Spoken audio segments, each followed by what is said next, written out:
In the past 4 years, there's only been 2 players to win the MVP award. Those 2 players obviously being Giannis and Jokic. The reason why I bring up these past 2 MVP winners is because when these guys were picked, it was very clear that they were winning. I mean, just look at the votes for Giannis's MVP race in 2018, where he had 78 of the 101 votes. And then Giannis again in the 2019 and 2020 season, except this time he got 85 out of the 101 votes. And that's not even talking about Jokic. These past 2 years, Jokic has won the MVP award by a landslide. Okay, I wouldn't call 2021 a landslide because he did have a lot of competition with Embiid, but the 2020 to 2021 season, there was no stopping him, with him getting 91 votes to win the MVP award. Now, you're probably wondering why I'm bringing up previous MVP races. And that's because when you go back and look at these MVP races, there's not much competition. Now, maybe there's competition between the top 2, maybe even the top 3 players, but anyone below that, there's no one who's really considered to get the award. The one previous year that I'd say we didn't really know who was going to win would be 2016, with it being a pretty tight race between Russell Westbrook,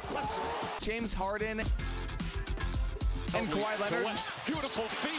And even though it was refreshing to see 3 players in the race, everyone still kind of had that feeling that Russell Westbrook was going to win it. I mean, averaging a triple-double for an entire year is insane. And the title of this video is the best MVP race. And no, I'm not talking about the 2004 MVP race or the 1998 MVP race. I'm talking about this year. This year's MVP race is already by far the craziest race we've seen yet. Now, before I get deeper into this conversation, I do need to have a quick disclaimer before everyone complains in the comments. I understand we are still very early on into the season, and everyone I talk about in this video is currently right now when I'm recording, okay? I know you might be in the future when watching this, but currently, I'm talking about the current players right now. Now, starting off with the #1 player in this year's MVP race, Jayson Tatum. And like I said, even though he's #1 in the race, he's not leading by far. But I do think there are like 3 reasons as to why Jayson Tatum is #1 instead of other players. One of those obviously being how insane he's been playing this year. The stats he's putting up is just, it's wild. It's actually wild. And not to mention that the Celtics are #2 in the East currently. I mean, that's all you need for an MVP, right? High seed, great stats, great playing. That's all you need. And that's a very obvious observation, okay? I don't think I need to tell you guys that good stats equals MVP. But one other reason I do have as to why he's #1 is because of voter fatigue. We've seen voter fatigue kill many MVP races. Whether you want to talk about LeBron James, because we all know he has been snubbed out of MVPs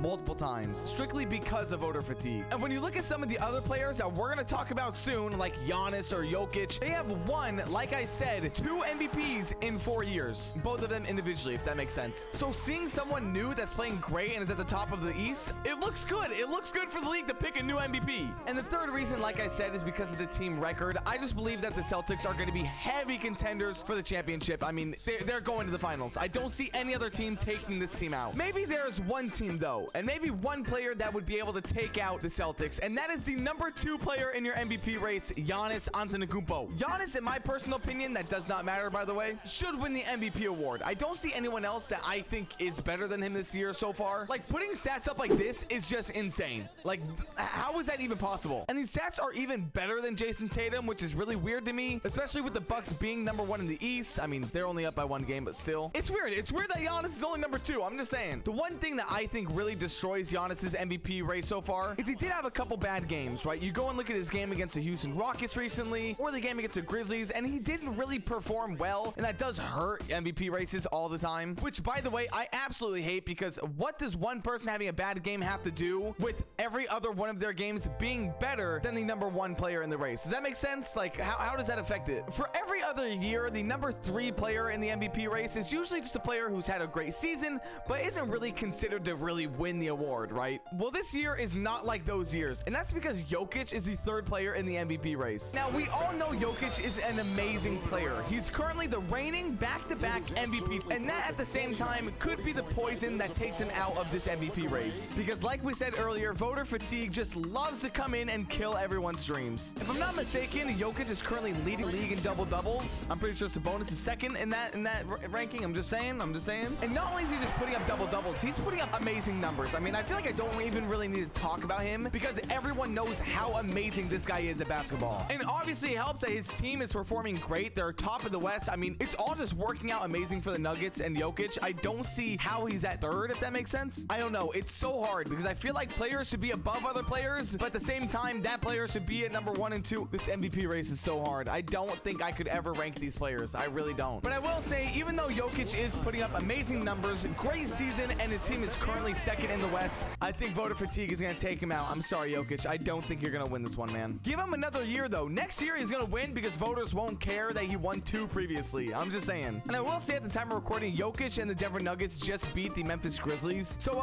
that puts the Denver Nuggets and the Memphis Grizzlies tied at number 1 in the West. And speaking about the Grizzlies, number 4 in the MVP race is Ja Morant. Now, my whole entire perspective and everything I wrote down about Ja Morant doesn't really make sense now because they just lost to the Denver Nuggets. But Ja Morant has obviously been playing amazing. And I think his statement game against Giannis and the Bucks really made a point. And I think that really put him above a lot of competition when it comes to the MVP race. Because if you're able to drop that big of a game on the Bucks, that's great. You should be up there. You should be up in those talks. Not only is the dude a walking highlight reel, but he also puts up great numbers while doing it. The guy will go put up a 360 dunk, run back, get a chase down block, and then tweet out about shooting up a fan. Like, it's insane. I've never seen an MVP candidate quite like Ja Morant. And when you go back and talk about the 5th man in the MVP race in previous years, no one knows who the hell you're talking about, okay? No one thinks that person really had a shot at winning the MVP award. Well, like I said, this year is just so different. With Kevin Durant being 5th in the MVP race currently, which I think he's only down this low because of the really rough start the Brooklyn Nets and himself got off to at the beginning of the year. I mean, losing by 30 plus points to the Sacramento Kings is crazy. That's just crazy. But recently, the Nets and KD have been going crazy. With KD putting up crazy stats, I think he was player of the week in the East, if I'm not mistaken. I'll put it up on the screen if he was. And bringing the Nets from possibly getting Victor Wembanyama to now being the 4th seed in the East, I mean, that's solid. And not to mention, they're beating some great teams while doing that. I mean, I genuinely think that if KD can keep this up and if they keep on winning, he will climb the ranks in the MVP race. I mean, he is bound to do that. Now, obviously, I could go on for days talking about every player from 6 through 10. So instead, I'm going to go through and do a fraud check, okay? Starting off with Luka Doncic, who I feel bad for because if he just had a couple more solid teammates around him, he would probably be able to carry his team very high up in the West and get a lot more respect. But Luka and the Dallas Mavericks being the 10 seed, I don't like it. I really don't like it. I don't like a team that low having an MVP candidate on their team. I don't like it. So Luka Doncic being on the MVP race, I'm going to call him a fraud. Zion Williamson. All I'm going to say about Zion is it is criminal how low he is on this list. It is actually criminal. I just hope that the Pelicans get better and better every game and he can climb up these ranks because it is so sad to see how low he is in this list. Zion is not a fraud. Joel Embiid, who in my opinion is a free throw merchant, I absolutely hate watching him play. He's a fraud. Get him out of my face, please. He's a fraud. Stephen Curry. When this season started and the Warriors were off to like a terrible start, everyone was saying, oh yeah, but Curry's having a better year than his unanimous MVP season. I don't give 2 flying shits if Curry doubles every statistic from his unanimous MVP season. If your team is an 11th seed, you are not a valuable player. Like, what? I feel the same way with Shai Gilgeous-Alexander, who's not on the top 10, but who I've seen get brought up a lot of the time in MVP conversations. How is SGA the most valuable player in the league to the Oklahoma City Thunder, the 13th seed? What value does he bring to that team? Please tell me. So yeah, same thing with Curry. Him being on this list as of right now, the 11th seed Warriors, he's a fraud. Number 10 being Anthony Davis. AD just recently got injured again, which is really sad to see. Hope he gets better soon. But when he's not injured, the dude is playing insane. Like, he's actually playing crazy. Like I said, I don't care how good you are. I don't care how much you play. I don't care how many points you put up. If your team is the 12th seed in the West, how the fuck are you valuable? So with that being said, Anthony Davis, I'm just gonna call him a fraud. So who do you guys see winning the MVP award this year? I personally see Giannis, but maybe you guys disagree with that. So let me know in the comments who you think should win. Now, if you want to watch a video of me talking about how the NBA ruined the Christmas Day games, click the video on the screen. It's very sad to see what the NBA did with the Christmas games. I'm not gonna lie to you, man. They've been fumbling for many years now.